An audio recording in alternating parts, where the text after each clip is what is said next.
Hello, everyone, and welcome to Unbox the podcast. I'm Sahar Palmer, and today we're diving into what I hope would be a thought provoking topic: the balance between ambition and inner peace. How do we chase our dreams without losing sight of what we already have? Let's explore this together. To begin with, let me ask, what story are you telling yourself about your ambitions? Are they driving you forward? Are they depleting you?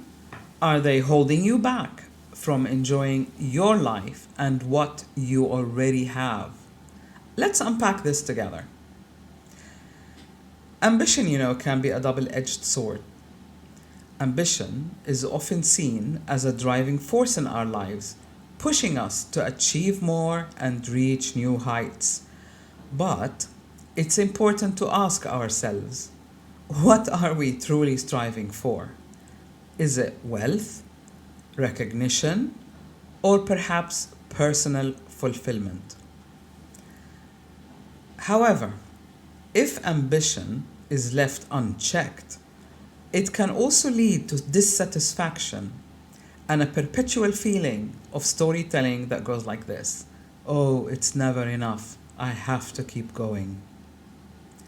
Here's the story of Lisa, my client, a high achieving executive whose relentless pursuit of the next promotion left her feeling isolated, detached from her loved ones, and feeling unfulfilled. And then there's John, a client of mine also, who climbed the corporate ladder very quickly but found himself burnt out and unhappy. He couldn't even put his finger on what is making him unhappy. His ambition had overtaken his ability to enjoy the journey that got him there.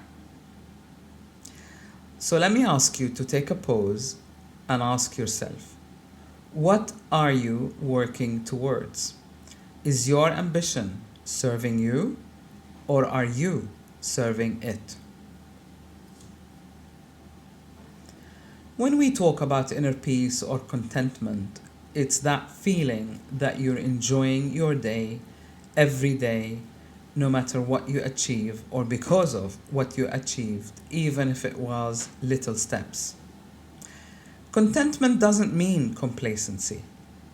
It is actually about appreciating where you are on your journey, on the ladder, and finding joy in the process rather than in the destination. If you keep putting goals ahead of you, you will only chase them without awareness at the expense of actually living your life. While ambition pushes us forward, contentment invites us to pause and appreciate the present and what we have already achieved. I often tell my clients, or I ask them, how many movements are involved when you breathe? And they often say 2. And I say, really? Because you'll be going, if you really think about it, you breathe in, you pause or rest, and then you breathe out. And there's another pause or rest before you actually breathe in again. The rest is so important because this is when you integrate, assimilate, understand what's going on. Without the rest, you won't be able to reflect and assess your own achievements. Reflect on moments when you felt at peace. Usually the moments that come after a sought after goal. What were you doing? Often, contentment is found in simple pleasures and being present in the moment. It's that moment after you've really achieved a big goal when you go, it's that feeling. Try and cast your mind back. When did you experience those feelings? Like at peace, there's nothing else that I want to do in the world, I deserve a rest. It is finding joy in the process rather than waiting to reach a destination or a goal that constantly shift. So even goals shift. The process changes and shifts according to what level you're at. Remember what we said earlier. The journey is an ever-changing one and a challenging process at that, because this is how it allows us to keep growing. So as the process changes and the journey changes, your responses and attitude to it also needs adjusting. Often, inner peace is found in simple pleasures. Take a moment and be in the present. Like Tom, another client of mine who found happiness in his career only after he started valuing his work-life balance over his job title. He now tells himself a new story, one where success includes time to play and rest. Here's how the BIMA framework can help you find balance. B stands for body. The framework is the methodology and the mechanism that helps you find alignment or balance. B is for body. Are you listening to your body's needs? Ambition often demands long hours, but your body requires rest and nourishment. It requires pleasure, if you like, in order to keep going. So listen to your body. It often tells you if you're pushing too hard or if you need to slow down and recharge. When is the last time you caught a cold or a flu or fell ill? That would be a sign from your body telling you, I'm exhausted, give me a break. So learn to recognize when to push and when to pause. E stands for emotions. Check in with your emotions. Are you feeling driven or drained? Are you feeling fulfilled or depleted? Adjust your responses accordingly. What emotions does ambition stir within you?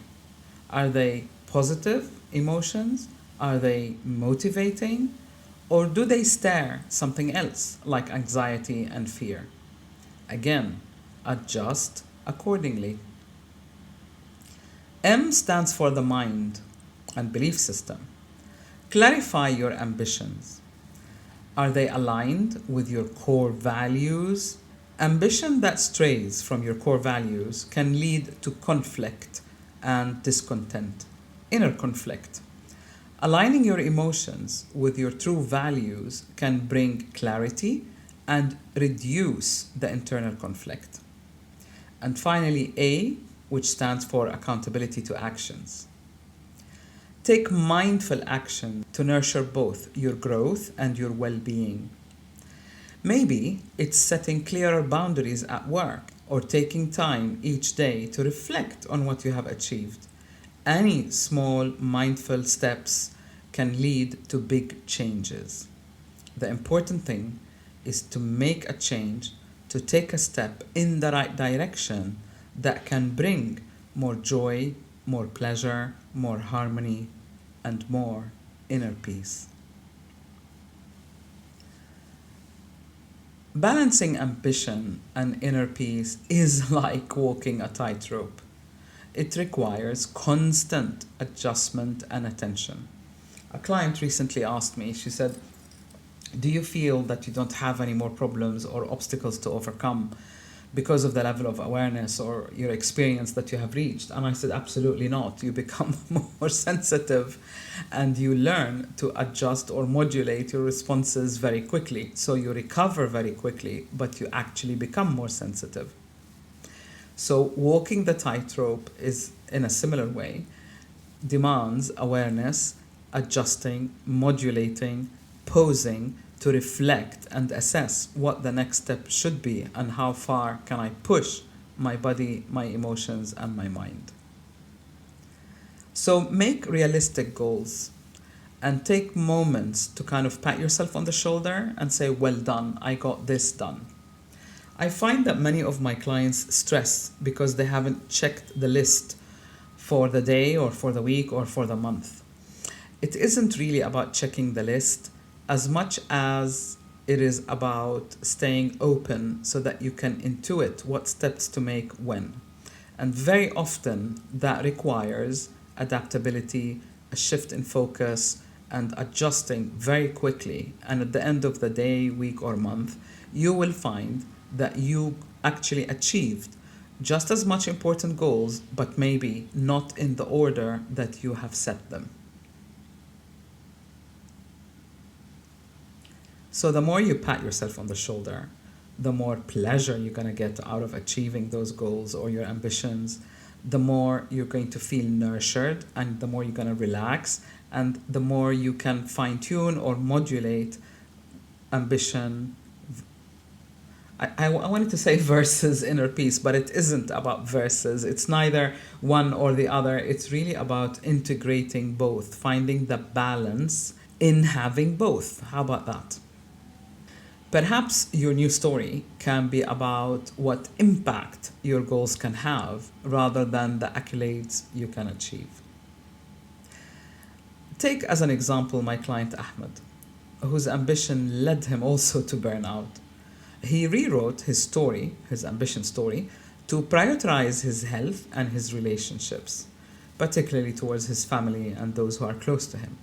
Finding that contentment actually boosted his professional creativity and efficiency.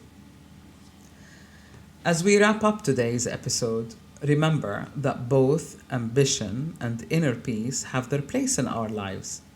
Again, it isn't about choosing one over the other, but it's about finding a way to harmonize and integrate them both. And finally, I leave you with an invitation to reflect on your own ambition story. How can you rewrite it to integrate or to allow ambition and inner peace to coexist beautifully? And I'm warning you, there could be few days of ambition followed by few days of inner peace and rest and reflection. Your inner compass will guide you.